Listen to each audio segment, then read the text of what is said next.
Wala na tigayon nga makadeliver sa iyang privilege speech si Board Member Oleg Soplico sa 5th District of Iloilo. Sa ginpanigan ng 17th regular session sang sangguniang palalawigan. Subong adlaw matapos ginpungga ni Board Member ni Lito Tupas.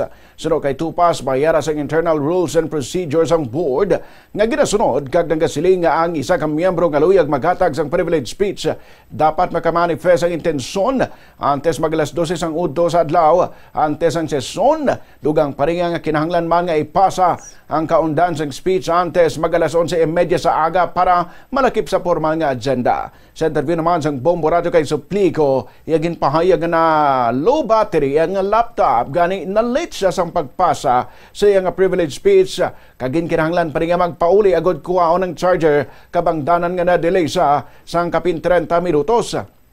Ginpahayag ni Soplico nga ang kaundan sa iya speech sa mo ang isyu sang korupsyon kung sa rin may ginpangalanan sa nga mga kontraktor sa 5th District. Bangod sang natabo, nagpaiway na lang anay si Soplico kaginpahayag nga i-deliver na lang niya ay nga privilege speech sa masunod nga semana. Dugang pa nga importante nga mabatian sa publiko ang nga privilege speech nga gintigulahan niya nga kontraktor nga saro sa iya parte ni sa mga kongresista kag kontraktor sa iya distrito. Na-email ko mga 12, siguro mga 11:50 napatatakan dari receive mga alas 12. So na-miss ko lang 30 minutes. Pero rules lang na no. Hindi ta pagdulaon ng pananawan ta na privilege speech na para ina sa interes sang publiko. Nakabutang 11:30. Na-miss ko lang by 30 minutes. Provided, gitagaan ko sa kopya, balaan niya na. Okay. So, yan niya mo nang iponggan niya? Siguro, pamakutod yun siya, kaya ko kabalo, posible na. Hindi nga ako dyan na privilege speech, punta pangawat ni.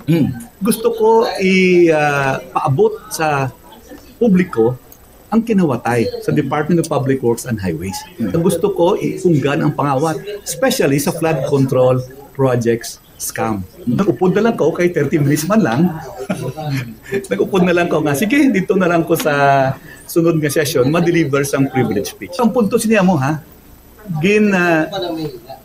ublasan ko ang contractors dira sa 5th Distrito.